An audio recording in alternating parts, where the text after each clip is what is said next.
say goodbye. One more night is one more lie. It's so defining. Over and over I watch you again. I want to be closer. Denial caught between the lines. Denial caught me by surprise. We try, hoping one night to decide. Hoping one night we cry.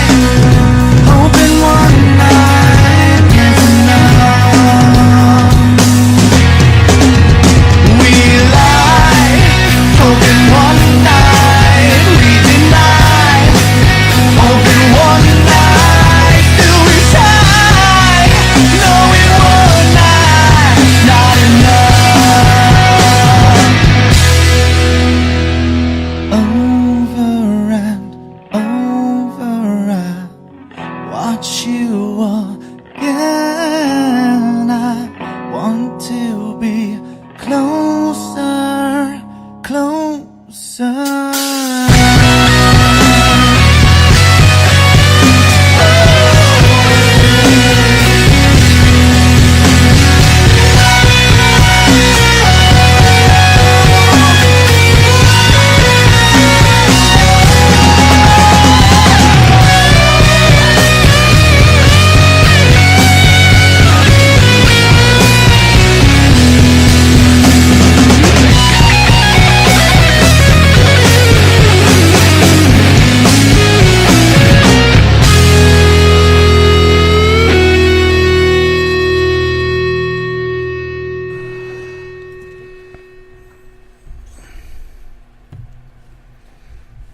Okay, we're back.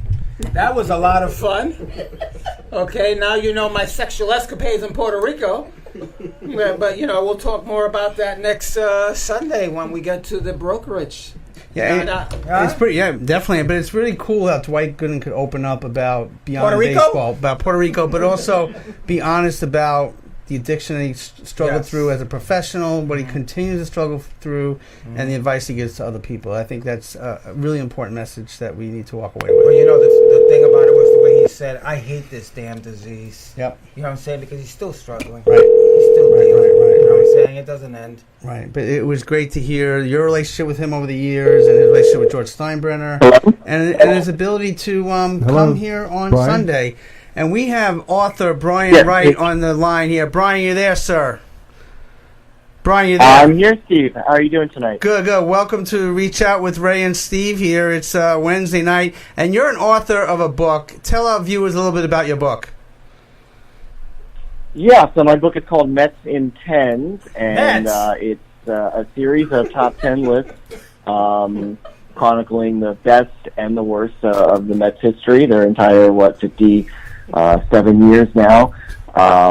And deals with a variety of lists. It's kind of categorized specifically to like pitching and hitting and the clubhouse, kind of dealing with trades. So yeah, best and worst trades. There's an all-time team, and of course there's like the best postseason games. And you can kind of figure out what those are if you know enough about Mets history or just baseball history in general. So it's kind of a different way to document the entire history of the Mets throughout their 57 years. Now, in your book, Steve, you said Yanks in 5. Yeah, well, Not yeah. Mets in 10. in your book, Brian, talk about. We just had Dwight Gooden on the line here. Talk about Dwight in your book. Well, yeah, he's featured prominently. He's on. I made an all-time team and an all-time second team, and Tom Seaver, respectively, is the all-time pitcher, but Dwight is the is the pitcher for the second team. He certainly is in there. I have a rookie seasons list, and he is definitely at the top. And there's also a single-game pitching performance list, which he is on as well, with that game in 1984 in September against the Cubs, in which he one-hit the Cubs at 19 years old. So there's plenty of Dwight Gooden in the book. We have a panel here, Gil, and some other folks here. Talk about Dwight Gooden that you just heard, and about Brian's book, who kind of focused in on Dwight. Well, let's hear from the Met fan over there. Well, it's funny because I was at that no-hitter. Ah, okay. We're talking about the Mets thing. All right, but Dwight Gooden. Let's go with Dwight. Yeah. So Dwight, I have to say, Dwight was. I mean, when you're talking 84, 85, 86, 88, not so much, but well, most of the year. But 84, 85, 86, I remember, Fernando Valenzuela in those eras. But Dwight Gooden put together, and I've looked at it because we had this great year with Jacob deGrom. Dwight Gooden had the greatest single season, I'm sure that author will support this, that any Mets pitcher has ever had. I'm glad you said Mets pitcher. Yeah, don't talk about Ron. Or Yankees pitcher. Ah, here we go. Look, I don't know. I thought you, who'd you bring with you, Gil? Who'd you bring with this guy? He's a Viking fan, though, I don't know so. how he even write a book on Mets history. He's not even Italian. Okay. How can he even write a book about Mets history? All right, hold on. Brian, so how'd you become a Met fan? Why writing the book? Why'd you write the book? So how I became a fan, my dad has been a fan since the inception of the team in 1962, and I kind of picked it up from there. Went to my first game as a 5-year-old in 1992, and I wrote the book kind of as a passion project. I mean, I've always wanted to write a book, and if I was going to write a book, why not do it on the team that has been an obsession since I was 5 years old. So was able to pitch the idea to the History Press, and they were nice enough to take it. But I would certainly agree, as you guys were talking about, Dwight Gooden's season in '85 being the best of any Mets season. I mean, that stands out because there have been a lot of great Mets pitching seasons with Seaver, and then, of course, with deGrom this past year. And Dwight Gooden still stands at the top. So are you from Queens? Are your family from Queens at all? My family is from Long Island. It's from Garden City. Okay. All right. Out there on the there's island. only two So things I that lived come in out Garden of City. I was Garden very City. There young. we go, Ray. Put your seatbelt on there, Brian. Here we go. Get it, Ray. Brian, are you saying that Tom Terrific never had as good a season as Dwight Gooden did?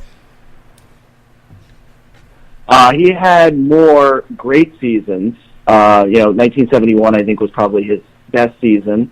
Obviously 69 Cy Young and then the two other Cy Young award-winning seasons. But I mean, Dwight Gooden in 1985 was a unanimous Cy Young winner. I can't remember if Seaver won unanimous Cy Young. I think 69 he did. But Tom Seaver had more great seasons.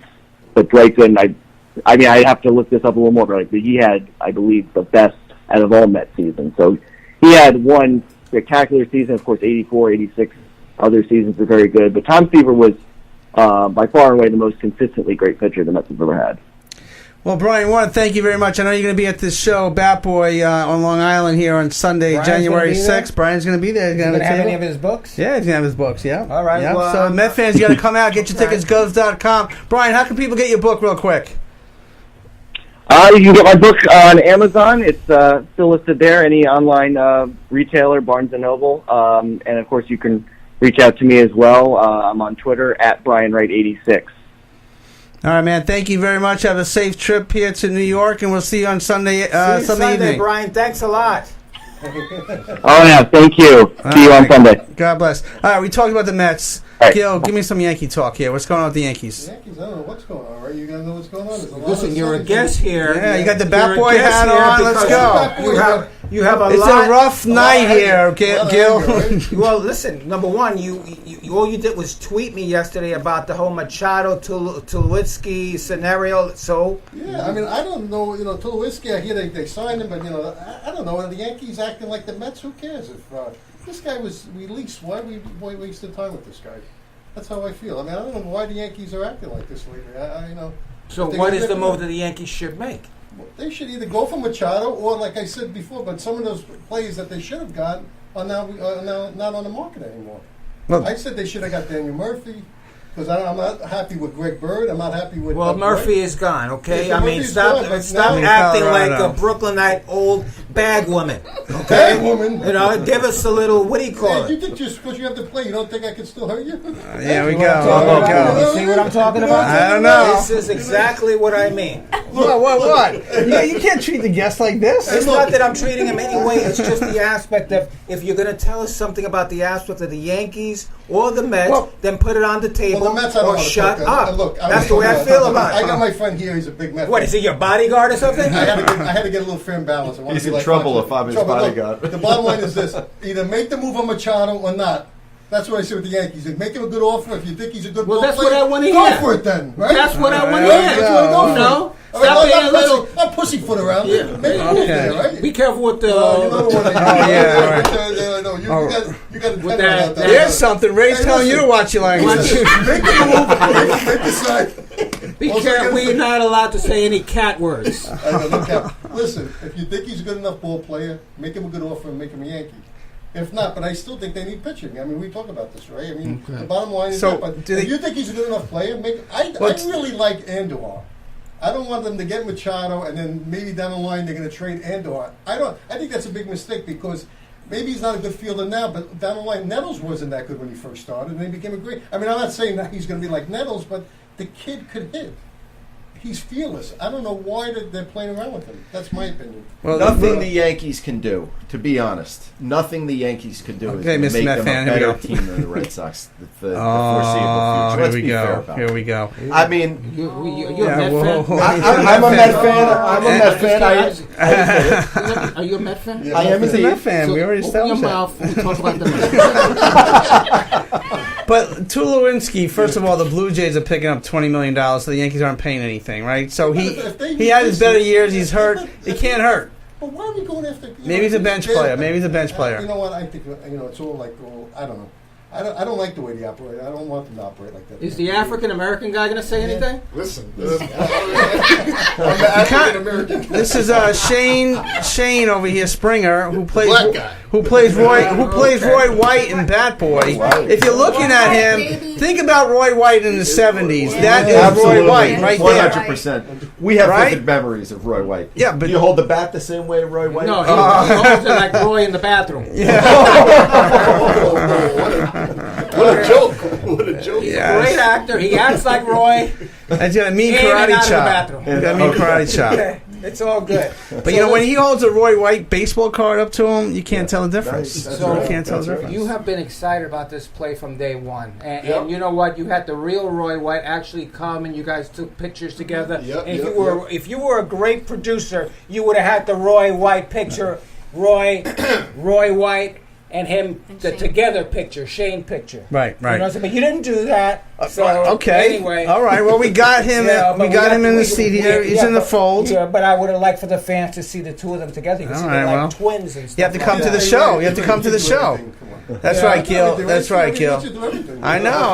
Running around here. So It's does tough this- to work with what this guy. does Let me this tell part you. mean to you? It means I get to express myself as a martial artist. That's what it means. That's all it means. You gotta figure that out on Sunday. What that There means. we go. Yeah, Okay, yeah. I like that. I like that.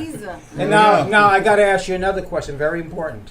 The rumor mill has it that you and a certain Diva Nation girl. Listen, don't listen to Ray. Listen, it's just like Steve says. Yeah. Don't listen. This is an Don't entertainment pay any tonight. attention whatsoever. Just as long as you leave the sax player alone. Right.